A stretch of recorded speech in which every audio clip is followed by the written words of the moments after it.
Assalamualaikum warahmatullahi wabarakatuh. Waalaikumsalam warahmatullahi wabarakatuh. Sebelum kita mulai belajar, sebaiknya kita berdoa agar pelajaran kita melekat di dalam ingatan kita dan berjalan dengan lancar. Untuk ketua kelas, silakan maju ke depan, pimpin doanya.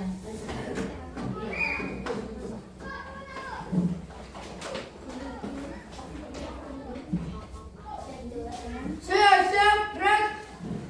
Pada Murida.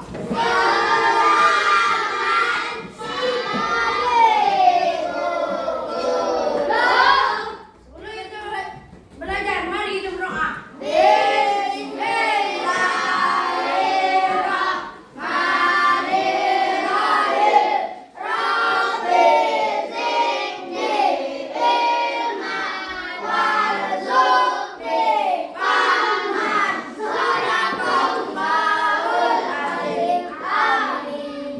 Baik, sebelum kita mulai pelajaran, ada baiknya kita cek kehadiran dulu. Adakah Ananda di sini yang tidak hadir? Hadir semua. Alhamdulillah, berarti hari ini kita sehat semua sehingga kita dapat mengikuti pelajaran dengan baik. Bagaimana kabar Ananda hari ini? Sudah pada sarapan semua? Alhamdulillah. Bagaimana perasaan Ananda hari ini sebelum kita memulai pelajaran? Ada yang senang atau ada yang sedih? Kalau yang senang, coba tunjuk tangan. Siapa yang senang hari ini? Yang sedih siapa? Tidak ada, senang semua. Berarti kita dapat memulai pelajaran dengan gembira. Untuk meningkatkan rasa nasionalisme kita, kita harus menyanyikan lagu wajib nasional.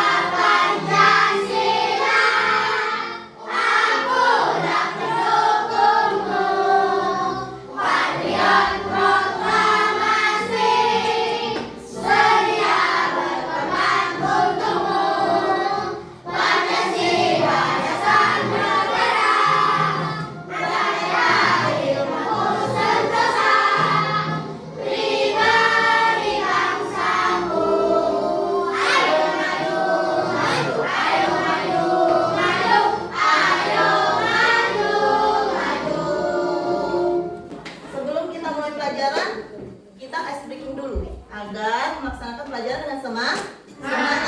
Tahu kan tepuk semangat? Tepuk semangat.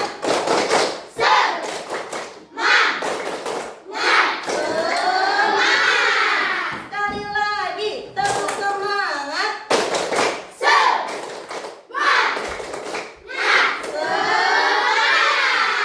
Hari ini kita akan belajar tentang IPAS, yaitu materi sifat-sifat cahaya. Sebelum Ananda ke sekolah, apakah Ananda memperhatikan sekitar Ananda? Sebelum berangkat sekolah, apakah diperhatikan sekitarnya? Adakah daun, pemandangan, rumah? Apakah Ananda melihat semua? Ya. Karena hari sudah terang, itulah fungsi cahayanya. Sekarang, mengapa kita semua itu bisa melihat? Ada yang tahu? Kenapa kita bisa melihat? Kenapa? Karena punya mata. Apa lagi? Ada lagi? Iya, kita memang punya mata. Tapi ketika hari gelap, apakah kita bisa melihat? Tidak. Itulah fungsi cahaya. Sifat-sifat cahaya yaitu memantulkan benda untuk ke mata kita, memantulkan cahaya sehingga semuanya terlihat jelas. Pertanyaan yang kedua, mengapa ada bayangan? Iya, betul, karena adanya cahaya. Kalau seandainya cahaya memantulkan ke tubuh kita, maka ada bayangan di belakang tubuh kita. Pernah kan siang hari bolong kita berjalan, terus ada bayangan yang mengikuti kita? Itulah yang disebut dengan pantulan cahaya. Selanjutnya yang ketiga, bagaimana bayangan itu terbentuk? Bayangan yang ada di tubuh kita itu terbentuk bagaimana bentuknya? Mengikuti bendanya, mengikuti kita. Tegak kita, tegak pula bayangannya. Duduk kita, duduk pula bayangannya. Itulah sifat-sifat cahaya. Ibu di sini akan melihatkan satu video materi tentang sifat cahaya. Ananda silahkan siapkan bukunya, penanya, catat hal-hal penting yang ada di video yang ibu tayangkan. Diperhatikan, dipelajari. Ayo bukunya dibuka. Adakah di antara kalian yang pernah melihat pelangi ganda? Yang di atas lebih samar dan urutan warnanya terbalik. Yang di bawah Meijiku Hibiniu. Dan yang di atas Uni Bihiku Jime. Wah, menarik ya. Mau tahu lebih lanjut? Yuk, simak dulu nih video tentang sifat cahaya.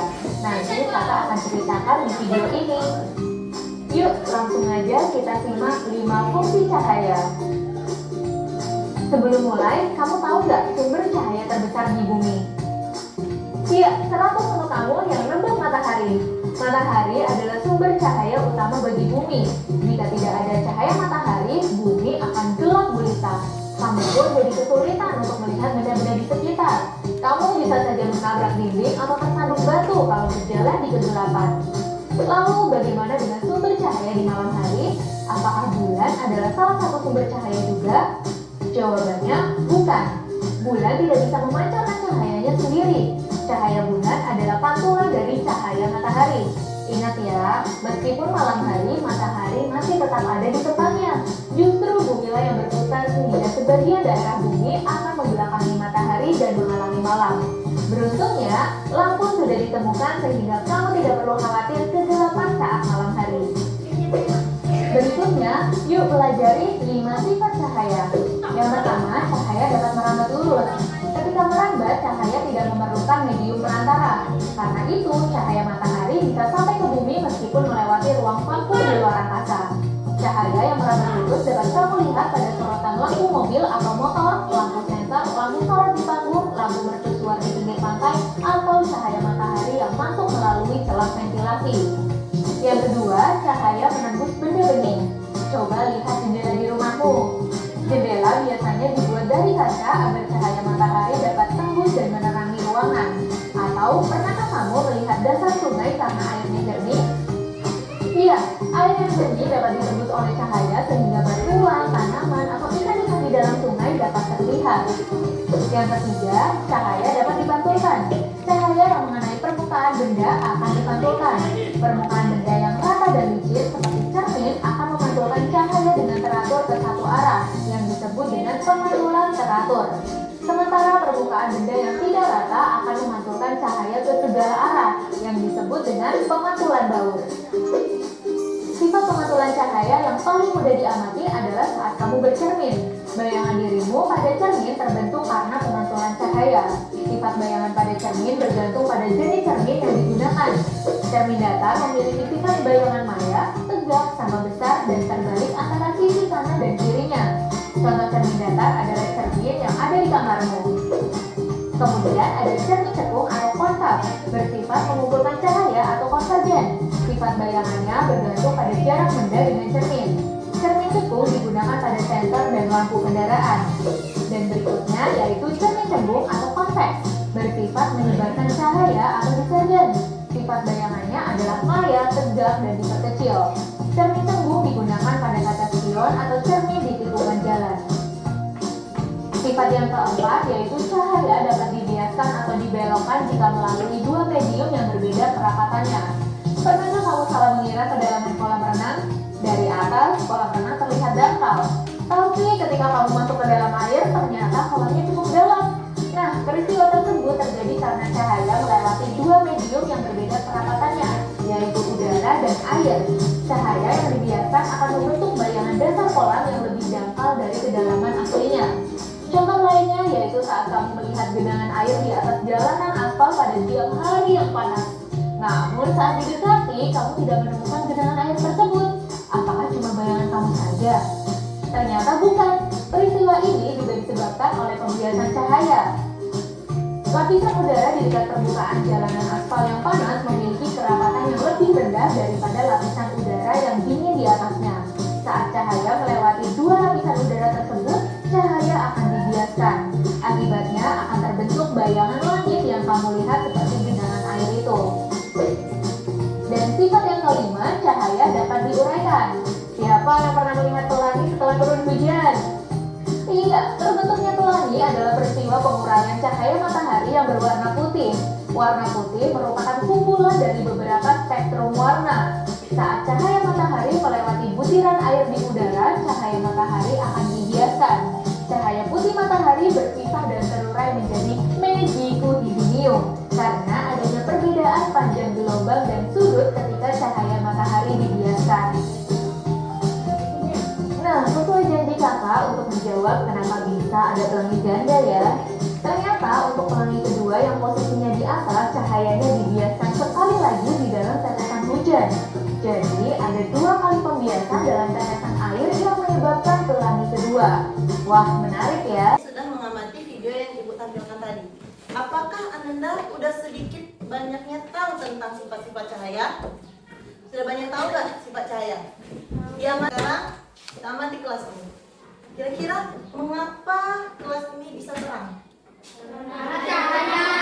Karena ada cahaya, yaitu cahaya masuk dari jendela atau dari lampu. Sekarang kan kita diterangi oleh cahaya matahari. Cahaya itulah yang membuat kita semua terang. Sekarang cahaya utama yang ada di bumi ini apa? Matahari. Di video tadi bulan termasuk cahaya tidak? Tidak. Yang memantulkan cahaya ke bulan bahkan adalah matahari. Selanjutnya pertanyaan kedua, apakah ada cahaya yang masuk dari jendela? Ada. Cahaya matahari masuk dari dari benda yang bening. Selanjutnya, yang ketiga, bagaimana bentuk cahayanya yang masuk ke jendela? Iya, pintar. Cahayanya merambat lurus. Kita masuk, itu materi kita yang pokok, yaitu sifat-sifat cahaya yang ada di sekitar kita. Apa itu cahaya? Cahaya adalah sudut bentuk energi yang dapat dilihat dari mata manusia. Cahaya termasuk dalam gelombang efek magnetik dan bergerak sangat cepat. Jadi cahaya itu ternyata bergerak, yaitu gerakannya 300.000 km per detik di ruangan yang terbuka, di ruangan yang tidak ada barangnya, yang terbuka kayak gini. Itu 300.000 meter per detik. Selanjutnya, Ananda sudah melihat video tadi. Berapa jumlah sifat-sifat cahaya? Ada berapa? Ada 6. Yang pertama apa? Yang pertama merambat lurus. Yang kedua apa? Dapat dipantulkan. Dapat dipantul. Yang ketiga menembus benda-benda yang bening. Yang keempat cahaya dapat dibiaskan. Selanjutnya kelima apa? Cahaya dapat diuraikan. Yang terakhir apa? Ketika cahaya dipantulkan akan terbentuk cahaya yang lainnya. Oke, yang pertama kita masukin yang sifat cahaya merambat lurus. Cahaya memiliki sifat merambat dalam garis lurus ketika melewati perantara yang sama. Contohnya gini, kamu pernah main senter nggak? Cahayanya belok-belok atau lurus? Lurus. Itulah contoh sifat cahaya yang merambat lurus. Selanjutnya, cahaya dapat dipantulkan. Kamu main cermin, terus kamu senter cahaya, pernah nggak melakukan itu? Cahayanya mantul kan? Ke tempat lain. Itulah contoh cahaya yang dapat dipantulkan. Yang ketiga itu cahaya menembus benda bening. Cahaya memiliki kemampuan untuk menembus benda bening atau transparan. Apa aja benda beningnya? Kaca, apa lagi? Plastik yang bening. Itu termasuk benda bening atau transparan. Ada contohnya nggak? Apa contohnya? Cahaya dapat menembus benda bening? Contoh, kita senter kaca, bukan cermin. Keluar nggak cahayanya? Menembus nggak keluar? Nah, itu contoh cahaya menembus benda yang bening. Selanjutnya, cahaya dapat dibiaskan. Pembiasan adalah perubahan arah cahaya ketika cahaya melewati dua medium yang berbeda. Kamu pernah nggak di gelas masukin air, terus ada pipetnya, nampaknya pipetnya seperti patah? Iya kan? Itu adalah pembiasan cahaya. Itu termasuk pembiasan cahaya. Terus kamu pergi ke kolam renang yang bening. Kolamnya terlihat dangkal tak? Terlihat rendah tak? Padahal pas kita masuk tinggi. Itu termasuk pembiasan cahaya. Yang selanjutnya adalah cahaya dapat diuraikan. Pembiasan adalah peristiwa perubahan arah cahaya ketika cahaya melewati dua medium yang berbeda. Jadi kamu pernah lihat pelangi nggak? Itulah contoh cahaya yang dapat diuraikan. Terakhir yaitu cahaya dihalangi membentuk cahaya. Ketika cahaya merambat lurus dan terhalang oleh sudut benda, cahaya tidak dapat melewati benda tersebut. Akibatnya terbentuk bayangan di arah belakang benda. Apa contohnya tadi? Apa contoh cahaya dapat membentuk cahaya? Ada yang tahu? Kalau kita disenter, apa yang terjadi? Atau kita kena cahaya matahari siang, apa yang terjadi? Bayangan. Adanya bayangan. Ternyata Ananda di sini sudah banyak mengerti banget masalah pelajaran yang udah Ibu terangkan. Di sini Ibu sudah membagi Ananda menjadi 3 kelompok dan Ibu akan membagikan lembar LKPD-nya. Silakan Ananda nanti kerjakan lembar LKPD-nya berdasarkan kelompok Ananda masing-masing. Setelah itu dipresentasikan ke depan.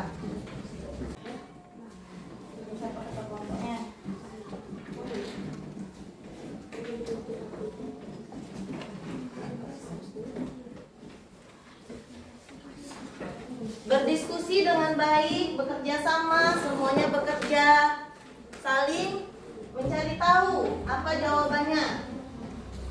Ya, bekerja sama ya, bekerja sama. Bekerja sama.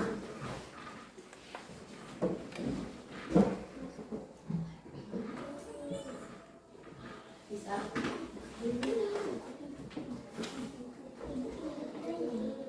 Iya.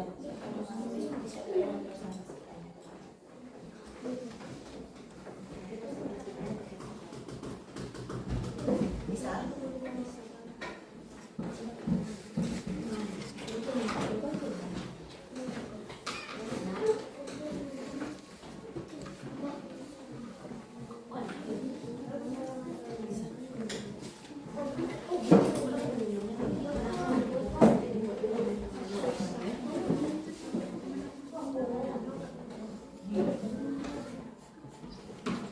Assalamualaikum warahmatullahi wabarakatuh. Waalaikumsalam.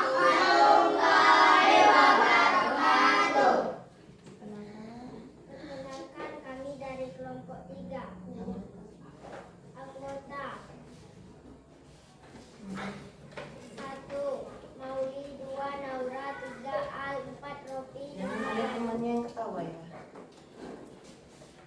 Penjelasan 1. Cahaya senter menembus kaca dan plastik. Sifat cahaya. Cahaya dapat merambat. Cahaya dapat menembus benda bening. 2. Cahaya senter menyinari lurus ke depan. Sifat cahaya. Cahaya dapat merambat lurus. 3. Senter diarahkan ke cermin. Cahaya dipantulkan sehingga cahaya mengenai cermin dan dipantulkan ke arah lain. Sifat cahaya. Cahaya dapat dipantulkan.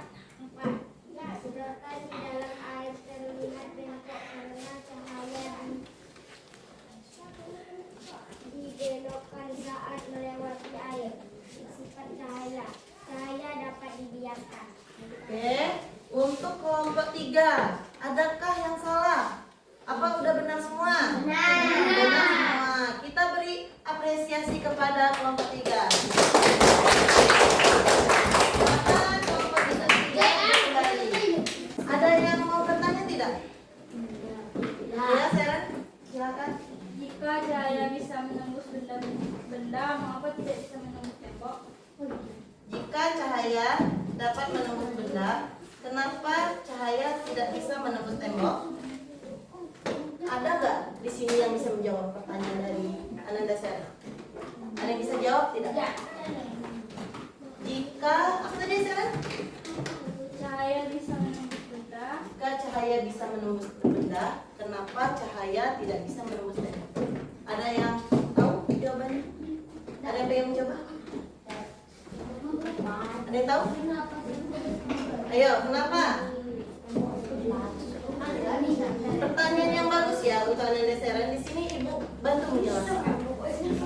Cahaya memang bisa menembus benda, ya, seperti kaca atau plastik, benda-benda yang bening. Tapi jika itu benda yang padat seperti tembok atau dinding, itu benda yang tidak tembus pandang, jadi tidak bisa menembus cahaya. Kalau benda yang tidak tembus pandang, sifatnya apa? Memantulkan cahaya, memantulkan cahaya atau bisa membuat bayangan pada cahaya. Berarti kita simpulkan bahwa cahaya terbesar di bumi adalah cahaya matahari. Terus cahaya ada senter, ada lilin, ada juga lampu. Terus sifat cahaya ada Oke, berarti Anda semua sudah mengerti. Saatnya kita pulang. Sekarang berberes dulu tasnya. Beres tasnya. Simpulkan kepada ketua kelompok. Siapa ketua kelompok? Ketua kelas. Silakan maju ke depan untuk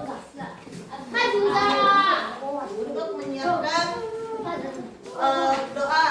Siapa ketua kelompok tadi? Ketua kelas kamu. Tapi Ibu tidak mau duduknya tidak rapi. Harus rapi. Siapa yang rapi, pas rapi kelompoknya Ibu duduknya duluan. Pulangnya duluan. Siap, gerak. Kepada Bu Rita.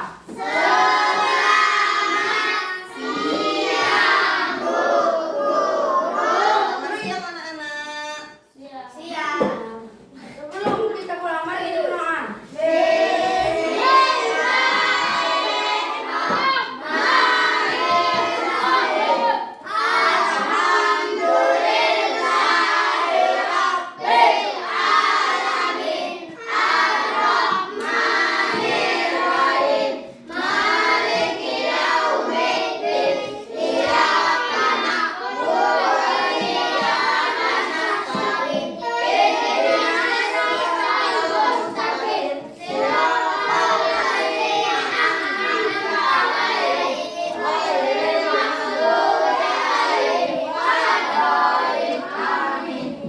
Kelompok 1 pulang duluan. Salam dulu sama ibu gurunya.